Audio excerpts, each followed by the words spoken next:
Hello, everyone. Thank you for joining me again today on God's Show with me, Rev Yo. Today, I have a lovely guest. Once again, we are finishing our month out for our marriage symposium.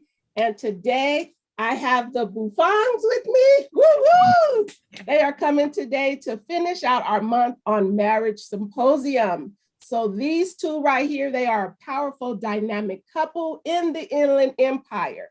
Now, they do some powerful things. So I'm going to start with the missus first because she is a powerful sister on the move. She is the explosive energy behind the voices of the African-American students in the Inland Empire. Keynasia is driven by the legacy of the past elders of San Bernardino, Dr. Margaret Hill, whom all of us should know, Wilbur Brown, who we should know, and Ratibu J. Cox. There you go. And Frances Grease, and provides maps for her students to help them uproot the very best in themselves. She is powerful. She works with our Black grads, woo-woo, to all of our national Black grads. She also runs that nonprofit organization that strengthens the communities by providing academic support services and financial resources to our African-American high school students. I'm telling you, this is a powerful couple. I can't even read their whole bio. It's just too much. But they are coming to give you something for today. And the husband, Mr. Jonathan Buffong, is a dedicated Inland Empire leader for over 20 years, experiencing in building leadership capacity in adolescent and creating coalitions to address the educational challenges of African-American youth in the Inland Empire. And those of us that work in school systems, we know that it is very important to keep our children educated. He is also in mental health education consultant. Woo-woo, this is Mental Health Month as well. Yes, and with the things that are happening right now, mental health is real, ladies and gentlemen. It is real. Check on your loved ones, check on your family, check on your friends, because it's real. He is also involved in numerous coalitions and community groups that enjoys his Inland Empire goal-setting group the most. Now, this couple is coming today to talk to you about marriage and whatever else they're going to give you today, but they are powerful in what they do in the Inland Empire. So if you need them for anything, you can always just email me. I will connect the two with their contact information, and they can be there for you as well. But today, we're going to talk about marriage. So I give to you, are either one of you doctor? One of you a doctor, right? No. I give to you, Mr. and Mrs. Buffong, to come to you today for what God has for them. The floor is yours. I love it. Thank you so much. Thank you so much. Thank you, Reverend Yo. First of all, thank you for inviting us. We are excited to be here. We've had a chance to look at some of the previous episodes. We know some of these people. Some of these people helped us in our journey, counseled us. We'll talk a little bit about that. And we owe so much to our elders and the models of good marriages within our community, which actually starts with both of our parents. So it's so great to have that. And we just want to continue to encourage this ministry because more people need to see the truth about marriage, right? And the amount of love that comes from it is not even describable. And God's gift of marriage is what, to me, life is about. Okay. Want to say anything? All right. So we'll kind of give you a little bit of story and background, and then we'll talk about some themes that have come up in our marriage that have allowed us to see the best of ourselves, the best in each other, and grow as a unit, as well as our family, because our kids are just as much a part of this. Now, we are definitely coming from different backgrounds, but we still are very similar. So let's get it going. So one of the things that we think is important is preparation when it comes to marriage. One of the things that Jonathan and I knew was that marriage in our family was not taken lightly. And so you have to prepare yourself. And that's something that God started doing, is preparing us before we met. Even though we met in high school and didn't know it, actually. And so funny story, we didn't meet until like maybe 15 years later. We met in high school and then didn't really get together until like 15 years later. And there was a preparation process. And I like the fact that we prepared a lot before we got married. It opened our eyes. It actually made, I think it made our process and our marriage a lot easier, because we didn't come in with any blinders on. And I think that was just something that God had done to make sure that we were just to make sure that we were just perfectly matched together. And that was a blessing, even when I didn't notice it, because I didn't realize it. I didn't realize it at first. I thought John was taking too much time to marry me, but the preparation in terms of what he did with me beforehand, in terms of letting me meet and talk to and sit up under wives and powerful praying wives like Janice Bush, and being able to have good counsel and stuff like that. It just prepared me, even though at the time I may not have been thinking so much about getting married. Because I wouldn't have expected this, what I call my perfect match. I did not expect him. I mean, he took me by serious surprise. So we've been married for 12 years. We'll be married for 13 years in September. And I kid you not, when we met, I just appreciated the fact that God had prepared my heart. Because as a single woman, we got married when we were 30. And as a single woman, for years, you're kind of out there and you can sometimes get jaded. And I feel like God softened my heart right before I met Jonathan. And it was literally nothing but a blessing. And so the preparation beforehand matters. So to give you some examples of what we're talking about, while we were dating, I think I don't remember, it was like a workshop for marriage, people that were married, and we just would go to stuff like that. And it ended up being a little bit like marriage counseling, but we were not married. We were barely dating, and we would just show up to these things. And these more seasoned couples would look at us like, okay, well, they must be married. But we weren't married, and we were just listening to a lot of the challenges, listening to how they communicated, how they talk about finances, how they talk about sex, how they talk about all the critical issues that you need in order to have a happy marriage. I remember there was one that particularly stood out. One was blended families. And I'm not from a blended family, but Keynasia is. Yeah. And to see the trauma and the drama that goes on in some of those experience dynamics, having, a high school teenage son and physically fighting and having to figure out what's my role as the new husband coming in. I was just like, well, I don't necessarily think I can handle that, but it was so good to hear how they problem solved and processed those issues. So all of that came in, and we did like 4 or 5 of these trainings, and all of that was done. And so one of the things that it helped solidify my understanding is just what my role as a husband and even a potential father was. So we talk about, being able to priest over just your house and your marriage, knowing God and the biblical principles, and being a person of integrity, a man of integrity, being someone that your wife can trust. It's very, very critical. Then being able to protect, not physically, but just be able to protect the things that are important to the marriage and the space of the marriage. And then we look at being able to provide. No husband can just sit at home and expect things to happen and be lazily, dreaming about big dreams of being a rapper or an NBA star at 45 years old and wondering why things aren't working out for them. It's just not happening, right? Although a lot of us have these things, it's just not realistic. You got to get out and do something.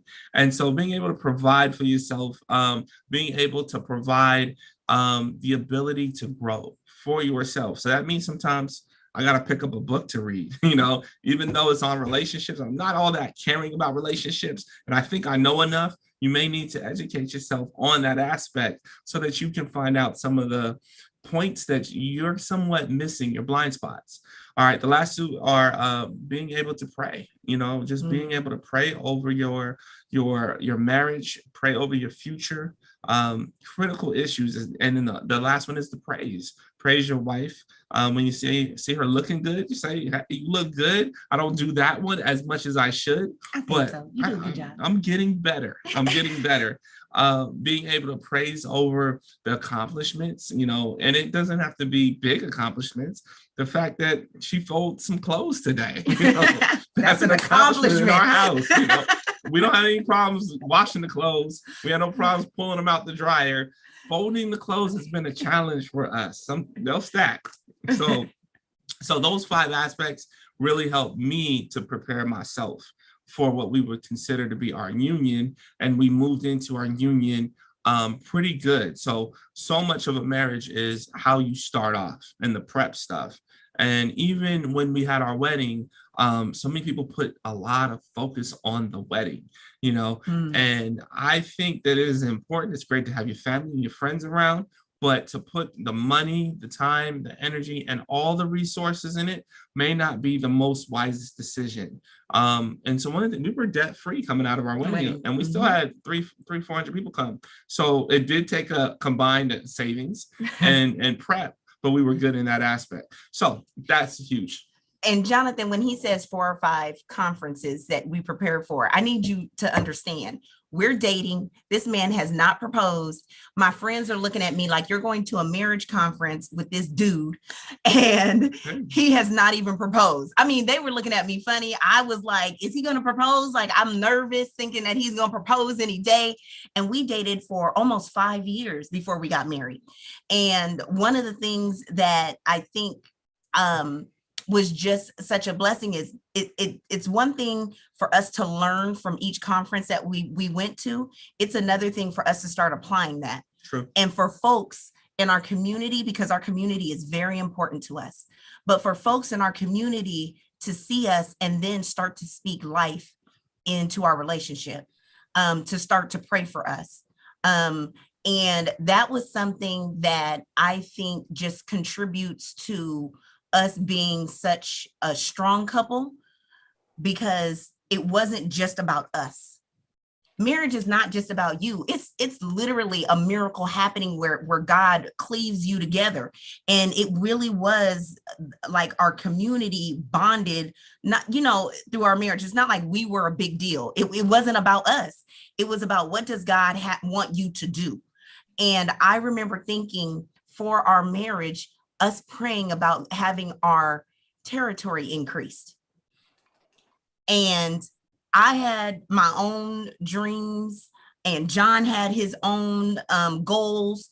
But what ends up happening is, when you get together, God blesses your union. And then it's almost like I literally feel like I started to come more into my purpose. Like I thought I knew something beforehand. You go to school, you're praying and you're talking to God, and you think you know something. And then this union just literally, I feel like it just blessed my life in a different way. And it helped me to see so much more of what could be for our community, where it turned into, this marriage wasn't necessarily for us, it was for other folks. And I just appreciate the fact that God put us through that training process, and that he gave John that wisdom to have us go to marriage conference after marriage conference after marriage conference. That was something that he laid on John's heart. And I kid you not, at the time, I just wasn't, I didn't think that it was going to just be applied to my life in such a way. And I kid you not, when we got married, it just all of it started to become applicable. All of it started to become something that we could use, and not just something that, and it was funny though, I felt like when I say it was a miracle, I felt like we just knew that what we were supposed to go out and do. after we got married. And it really was miraculous. And the way that God opened my eyes to that, and I just thought it was a miracle. So the reason why the prep work is important is because I actually have seen real credible, very positive and effective marriages. So it's not like I had been, I've never seen it, but I know that there are many people, especially a lot of men, who have not seen that. So I say it's just that much more important for you to be able to see and go to more support professionals, individuals that will support you spiritually, emotionally, in this venture as you get married and in this lifelong, commitment. One of the things that I realized also in the prep work is, although I feel like I can talk well, evidently I'm not a good communicator. Either the things that I'm saying is not necessarily translated well, or she's not listening good. But one of the things is happening. And so part of this is, and most of your prep work is going to be dealt on how you communicate. Yeah. And for us as guys, there are ways, we're always allowed to be angry and upset and show dominance and competitive fire. You play sports, all of that is cool, but not necessarily your most transparent emotions. When you feel lonely, or you feel neglected, or you felt some kind of trauma or pain that happened, you don't always say that. So being able to have trust and ability, and that's still something that I'm getting better at. But that has been very, very helpful. Our communication styles are very different as well. I am not as direct. I'm much more low key. I'm much more calm. I am, normal. I'm reasonable, right? On the other hand, it's very, very different. I'll even let you explain how your communication style is. Well, I get excited when I'm passionate about things. Yeah. And so sometimes, and John is like he said, he's very calm, but when I'm passionate about something, I raise my voice. And I'm not talking about in anger. When I'm happy about stuff, I raise my voice. When I'm sad about things, I raise my voice. And so I have a very different way of communicating, and I can be direct, so much so that sometimes I can hurt feelings. And so one of the things that we had to learn was how to communicate with each other. And I really, really had to pray about how can I lift John up with the words that I say? And how can I convey what I say without being hurtful? I had to make sure that I practice that. And that's something that has been a continual prayer of mine. And that's something that we work on. One of the things when we got married, we said to each other, most people think of the wedding as a destination. And we literally, our theme was the best is yet to come. So what we knew was that God had blessed us with each other, and that we were going to be better because of it.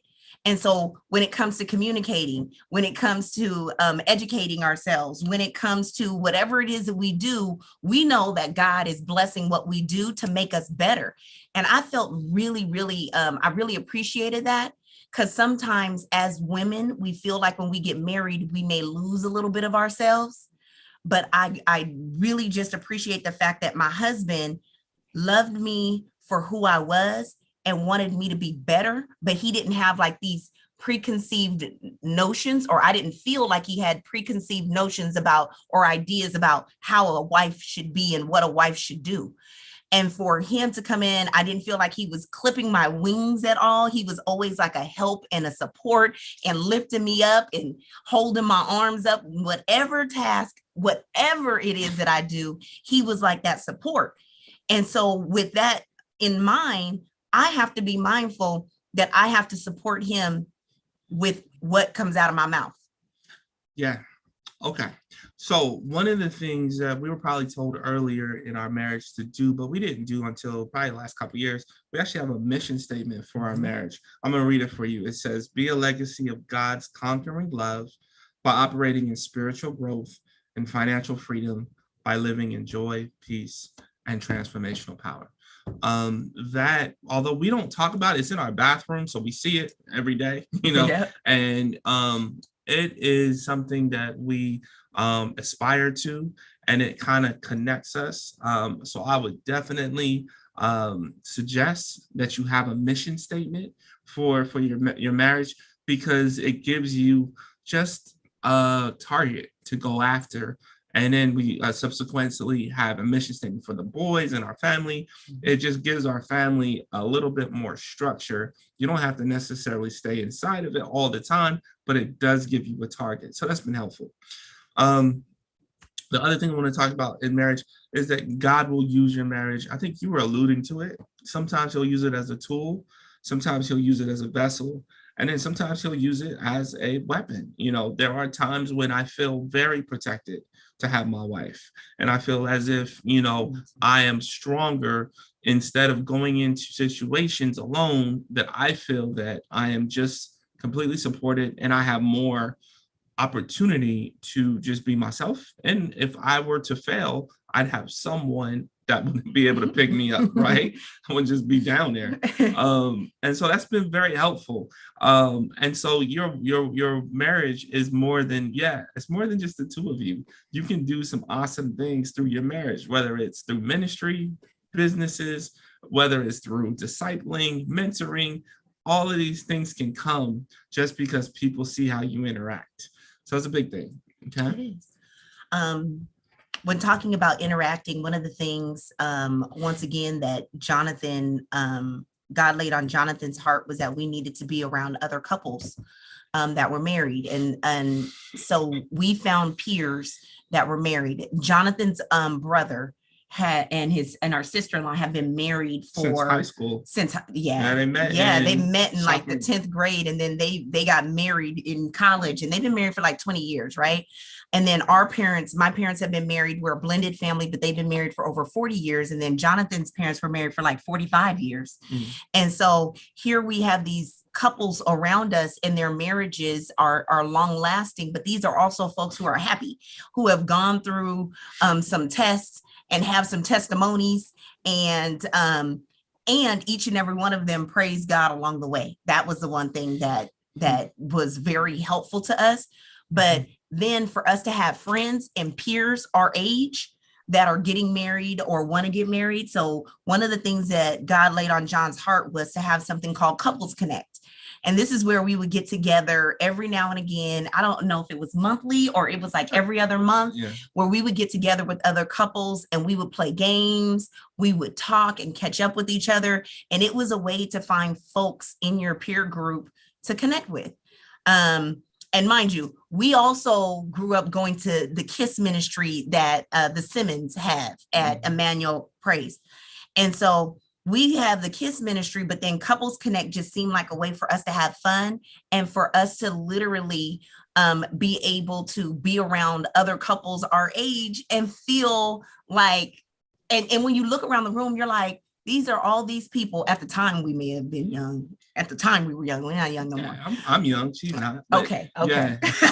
So, and you look around the room and you see, 10 other couples in the room. Yeah. And you're playing games and you're having fun and you're enjoying each other's company. And that to me was a blessing. And it was counter narrative to what people tell us what marriage is about. Yeah. Because a lot of folks have negative messages about marriage and stuff like that. But we didn't feel like our marriage was like hard work.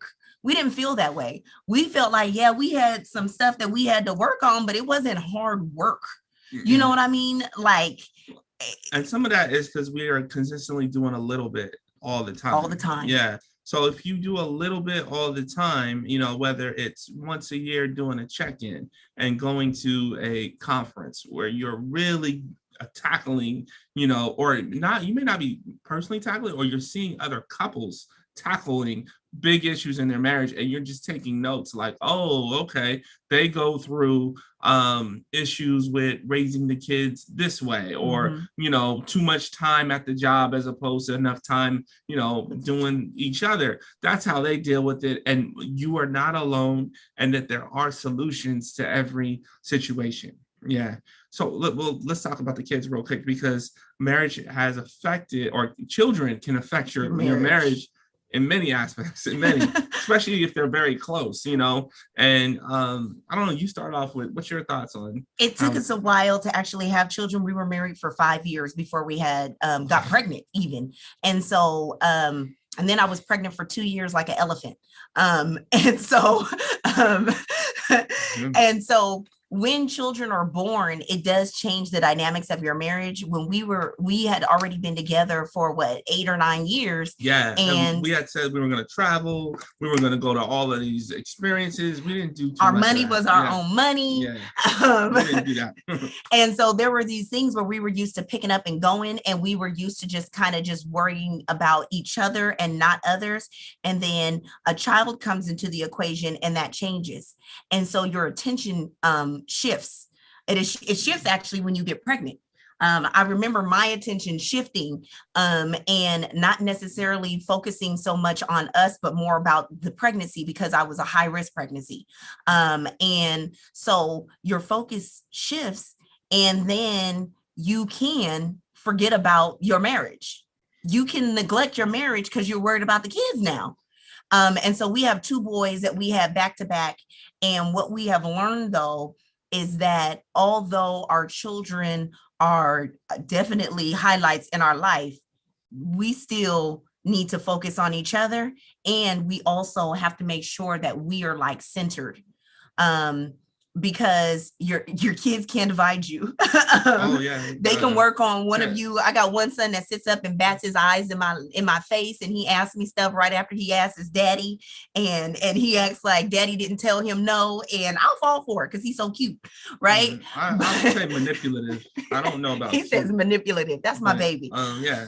But you have to make sure that you realize that your relationship has to be well, and it has to be healthy, so that you don't damage and or teach your children things that are not of God, or just doesn't keep them healthy. You don't want to traumatize your children because you're not working on your relationship. And we know kids pick up on everything, you know, especially the negative stuff. So if you're yelling and you're upset and you are acting in a way that is not godly, they see that, they feel it, and it does hurt them when they feel like mom and dad are not at the same level. So you got to be consistent with that.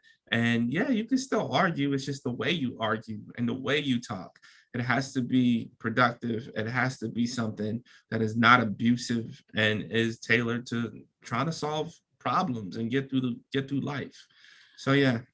But one of the joys of my childhood was watching my parents be affectionate towards each other. So I like, and I still like it, seeing my parents flirt with each other. I think it's cute, right? And I remember growing up and seeing that and thinking to myself, that is how I would love for me and my husband to be. And that's what I want my children to see. I want them to see us in love and loving on each other and being loving to each other. And so I think that that is the example that was set for me, and it helps us, you know, kind of stay connected. So it sounds good, but if I'm in the kitchen cooking, you pretty much get molested from the back, and it's just a different kind of feel. I'm not saying I don't like it. A man in the kitchen is sexy, but let's just talk about it, baby. It stops you from doing what you're supposed to be doing all the time, so it's cool.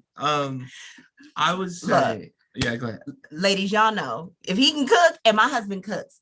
And when you talk about roles in a marriage, sometimes society will put what they would call traditional roles on you. Being able to come into a marriage and define what works best for your marriage is something that is just wise to do, because you want to love each other for who you are and the strengths that you have. My husband's family is from the island of Dominica. They know how to throw down. Okay, they know how to cook, they know how to put it together. And so his mother taught him very, very well. And I appreciate that. So when it comes to cooking and stuff, I just find myself so much more attracted to him when he's in the kitchen. And so I appreciate that. And I love that. And I enjoy not just the food, but I enjoy him. And so when I see him in the kitchen, whether it's every day or every other day, almost every day. I love him. I love it. Yeah. I love it. But at the same side, I'm not necessarily the best financial person. So she is much more prone to budgeting, making sure that we stay on track in all of our finances. She keeps up with that. She has all of the strategies on that. So some of the ways to keep your marriage is you got to play to your strengths. Right. There's no reason for me to stay on top of our finances and be the lead person, because it's just not going to be as successful as we are now. So doing that, and I think that is a key, is just knowing, don't allow your ego to always be the thing that drives you. I mean, there is times when you as a man have to stand up as a man, but there are aspects where you have to either learn some things that are new and learn things you got to improve on, and work with people that already know. I guess that's the message. You don't know everything, man. Try to get some help, That's right. and take the help and then apply the help. Don't just sit there, oh yeah, I talked to that person or I talked to pastor. Actually apply it in a way where you can be consistent at it. Don't try and do too much. You're not going to be perfect. You're not going to be the Huxtable. Well, I guess the Huxtables are not a good person, but for me, that they were the standard, right? You're not going to be the Huxtables. You're not going to be the Obamas. But what you can do is be a little bit better. You can be a little bit better today. You can ask, a little bit more thoughtful questions, and you can be a little bit more kinder. And that stuff plays a large part of your overall happiness of the day. I think that also plays out because we work together. We do have 2 businesses together. We've had more, but we have 2 businesses together that we work together. And I think that is why we went to the pastors and the bishop. We went to people who were in ministry together, because we understood that when couples work together, there's a different dynamic. We have very different ways of working together. Absolutely. Jonathan is way calmer than I am. He does not stress. He does not yell. He's so calm, right? And I am the complete opposite in how I operate. I'm running around like a chicken with my head cut off. Just, we're going to get it. We got to do it. We got to do it. And he does calm me, but what ends up happening is that sometimes you can butt heads, even though you have a common goal. And one of the things that we learned from our pastors, the Simmons, is that you're on the same team. And so understanding that you're on the same team and what you do to the other hurts your team. I'm hurting myself if I butt heads with Jonathan. So sometimes I have to sit back and relax, and we have to make sure that we understand that we're both working towards the same goal.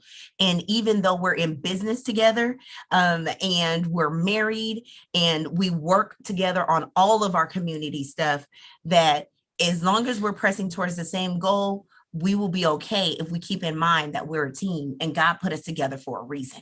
Yeah. Right. And that is the one thing that sometimes you will see when it comes to finances, when it comes to businesses and things like that, is couples will begin to splinter because they don't realize that you have to treat each other with care in your business as well.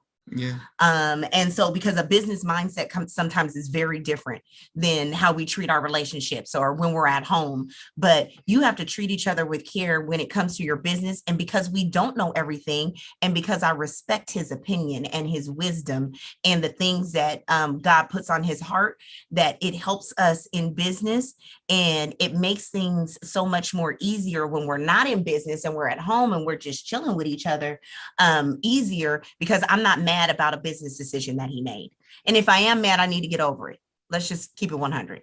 And so that is something that I think he has a very forgiving spirit too. I don't know how many times Jonathan is mad at me because he don't let it show. So, hey, but that to me just was a blessing and something that we had to learn, because even when from jump when we were dating, we got into business together. It was literally like I think he met me with a business proposition. He walked up to me at church in the fellowship hall with a business proposition. Right. And I was looking at him like, I ain't got time for this. Right. And but working together and being in relationship together, and then also with the village that we have been able to acquire, that God has blessed us with, I think keeps us strong, and it keeps us grounded. It holds us accountable. And I also think that it blesses our children in such a marvelous way. I'm sorry. I don't know if it's old school or not, but having somebody from down the street be able to get your kid together and bring them to you and say, hey, get this together. This is what I saw happen, to me is a blessing. And I know things have changed where people are like, not my child, only I can deal with it and all that stuff. Mm-hmm. I just believe that when you have folks in place that understand your relationship and understand what you have in mind and the goals and the vision and stuff, when they see your children not acting accordingly or you not acting accordingly, and they can gather you together and gather your children together, that's a blessing to me. That holds us accountable. And I think that's something that God has blessed us with, some real folk that want to see us be successful in our marriage, successful in our life, successful in our business ventures. And to me, that is one of the things our village, when we talked about it, prayed about increasing our territory, I think God did that. He did that. That's how I'm going to say that. Yeah. God did that. So I would say from a husband's perspective, there's a couple of things that I am working on, and I would definitely suggest other husbands work on. Number one is just their identity as a husband. You know, what does it mean to be a husband, and really fleshing that out. So some of that is you have to have some good models of what you aspire to be. Mm. And then you've got to be able to really engage and interact with those models and figure out, so what made you stay faithful? You know, what made you be able to do all of your professional stuff and still be a good father, still be a good husband? You know, what led you to do some of the practices and traditions that you do? And so much of that comes to, well, this is how I see myself. And if I see myself as this, my actions are going to be in accordance with how I see myself. But you have to have a really strong picture. Another thing is just knowing what the values and the principles that you do have. You know, a lot of us grew up in the church, but that doesn't necessarily mean that we were developed good principles of being good husbands. Some of these guys that you may see are just the most unfaithful, unreliable, unengaged individuals because they've been allowed to do that, and they haven't developed the principles and practiced them enough to make it something of who they are. We talked a little bit about vision, having a vision for your marriage. The next thing would be the language that you use. There are certain terms that you just can't use, even when you're upset, even when you're frustrated and you're angry. You got to be very careful with how you come off, you know, and when you are yourself are feeling, you know, not the best, you got to continue to speak good language to yourself. And then the last thing is you got to want to solve and fix problems. Yeah. I know that I can sometimes the problems just linger and say, well, time will figure it out and things will just change. But that's not true. You have to be an active participant. That means you got to change some of the things that you do. You got to change some of your habits, and some of your habits, whether it is just being much more attentive, being more accountable, and sometimes even getting better information. You know, I can't just treat you a certain way and think that you're going to forgive me. I've got to actually change. So those are what I would say have been very helpful and extremely supportive in making sure that I'm happy as a husband. That was good. Mm-hmm. Yeah, I got good stuff. Yeah. John got good stuff. Why don't you break down the 20 things that has made you? Oh, the 20 things. I can't handle the pressure. I don't know if I have any more to add to that, John. That was good. Yeah, I like it. I think ultimately our marriages are going to be reflections on how you love God, and how you love yourself, because if you have a bad marriage, oftentimes you have some issues and holes in your heart that you haven't filled. And if you have a great marriage, then that means that, you're on the right path. And not everyone's going to have a great marriage all the time. You just figure it out that the ups and downs, and your job is to strive for the best. And being committed to staying in the marriage no matter what, being present in the marriage no matter what. I think trusting God and asking him to make sure that you stay committed. And when I say committed, I'm not talking about just like, there are things that we commit to, and we always think like there's like an end to this. There's no end to this. Marriage was not meant for you to get out of alive. There's no end to this. And so what ends up happening is that I am committing to be with this man for the rest of my life, until death do us part. In a real way, I meant that. And so what ends up happening is that sometimes we think that there was supposed to be an end to something, but even if the marriage is not well, there's no end to this. So you have to do what it takes to make it better. You have to. Why would you just sit in misery? We have to do what it takes to make it better, because we're not getting out of this. True. We're not. Yeah. And so that is something that just making sure that you're committed and making sure that you're willing to do whatever it takes to keep your marriage thriving, I think is a blessing. And even when it comes to the bad times we've been through, some tribulations, and everybody, like I said, will probably have a testimony when it comes to marriage. We've been together for we've been married for 13 years, and there have been some rough patches, but I still feel like this has been the easiest relationship that I've been in. Yeah. The easiest, by far. The easiest relationship that I've been in, and we've gone through the worst things.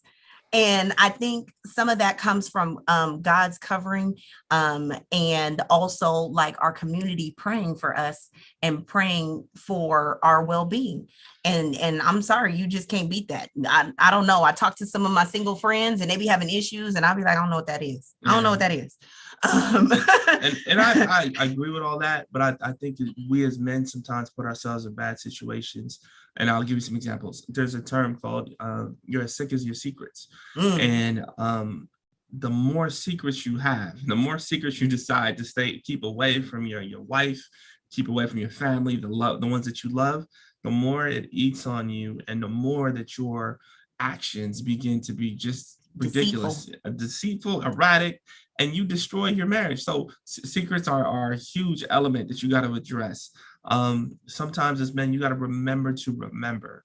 And what I mean by that is you got to remember the most important things, because you can get so busy in trying to put food on the table, trying to get the kids to school, trying to make sure that everything is taken care of at the house, that you forget that there are some little things that I can do that can really affect our marriage, and so you got to remember, even if it's just special days. Like I used to never even celebrate, and I don't know why, like regular holidays, it's just be like, oh, it's your birthday again, and it just would be really bad. I don't know where that came from, but I have gotten a lot better, haven't I? Remembering to remember those important things. So just remember that.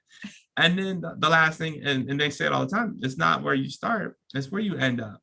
Most of us aren't going to start off in a perfect condition. It's just not. Don't wait for that. Just start doing the work and getting busy and making sure that you are in line with your vision, with what God has planned, but to be right, and be consistent at it.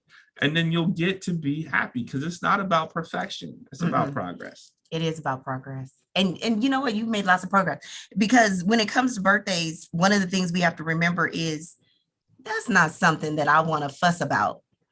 A lot of times there are things that they say wives nitpick about, and they're not that important. So if he forgot my birthday, okay, but this man protects my heart constantly. So why would I stress and bug about a birthday, right? Because I can celebrate my birthday by myself. And she does. Yeah, and that's part of the reason why she's gonna go away with her friends. And look, I'm at home with the kids. Look, I can make it happen. But those are the kind of things that are not what other people may think are important. They're not important when you have somebody in your life that protects your heart and protects your peace all the time. And so that's why you have to choose your battles and really just evaluate what is it that we need to work on that's going to be valuable for not just right now, but for the future. And we can mention a birthday. He got better about it, and I didn't even mention it that much. So I just think that we have to, like I said, we have to treat each other with care all the time. And that is something that always stays in my mind. How can I speak to him and lift him up? How can I treat him with care? What can I do in the little things that he likes and stuff like that? And I think that that's just way more important than nitpicking about little stuff. So yeah, as I wrap it up, I don't know if she got more to say, no. But as I wrap it up, I would just say, yeah, the whole theme has been really prepare yourself. And if you're already married, then you need to work on some very key elements. I was talking about identity and talking about your own principles, your vision, understanding the language and problem solving. If you start doing those things, you're going to see a dramatic change in who you are, as well as the way you're received. And then you're going to want to do it more. You'll have much more enjoyable love making times. You're going to enjoy a lot more in the communication. You're going to enjoy more intimacy. And I know I have. So that's my advice, my thoughts. What's your thoughts? Good advice. What he said. There you go. You are just so cute. Too cute. So I do have a couple of questions that came in for you guys. Oh, we got questions. The first one is for Jonathan. Yes. It says, I am low key as well, but how do you say what you need to say without her being upset? Yeah, and most of the times we're brought up that way. So one of the things you got to do is you got to figure out why you were brought up that way. And oftentimes it is to keep the peace. Okay. And for situations in the marriage, peace is not the most important thing. What's the most important thing is actually being happy and solving the issue. So there's a book, No More Mr. Nice Guy. I would recommend that book because it helped me kind of reframe my thought process. I don't know who the writer is, but it's called No More Mr. Nice Guy. And it started to figure out, number one, how to communicate what you want in a way where it's expressing and you don't feel like you're crossing the boundaries or disrespecting your wife. So that's what I would definitely say. And also, you do teach people how to treat you. I remember when Jonathan and I first started dating, one of the things that he let me know right off the bat is, one, he does not argue, like not for real. He does not argue. And then secondly, he does not respond to yelling. Me being upset, in his mind, when you get done being upset, we still got to work on this. So if he communicates to me what he wants and we're talking about a problem and I get upset, he's not worried about me being upset. I have to be in control of my feelings and my response. And so her getting upset is one thing that she is going to have to learn how to handle so that you two can communicate with each other. And so that he doesn't feel like he is always diminished or like he can't speak up or like he can't say anything. If you really and truly love and want the best for your relationship, that is something you're going to have to learn how to control. And so Jonathan doesn't care if I'm mad. We got stuff to work on. And whatever it is, we going to work through it. And he does it in such a calm way, I can't even be mad. There you go. And so, we got to work on being emotionally intelligent. And that's something that we may not have even heard of until, much later in life. But once you start to get some emotional intelligence, you start to understand that really I'm not upset. Maybe it's something else. And so that is what we have to work to and work towards solving. Yeah, that's cool. So the second question is, when you did your pre-prep, because you talked about preparation for marriage, did it help the process in your dating life by attending marriage conferences? Mhm. I think it did. Yeah, It helped that's us understand some of our strengths and weaknesses. That was one of the things. And then also it helped us to start to develop and start to match what like our values were. And so when you're going through the process of preparing, there should be some very real conversations you have with your soon to be spouse, right? Yeah. And so, or soon not to be spouse. Let me correct that, because when you're having those conversations, if there are things that don't match up, don't force it. I mean, we do that a lot. Why? Because he fine, she fine. We want to be in love. We want to get married. I'm getting old, whatever the case may be.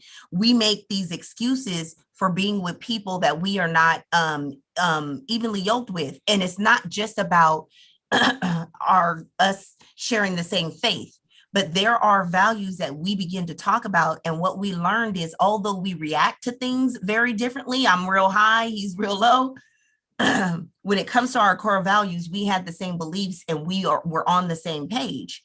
And so that is where the preparation came in, because I think that, like I said, we went in eyes wide open.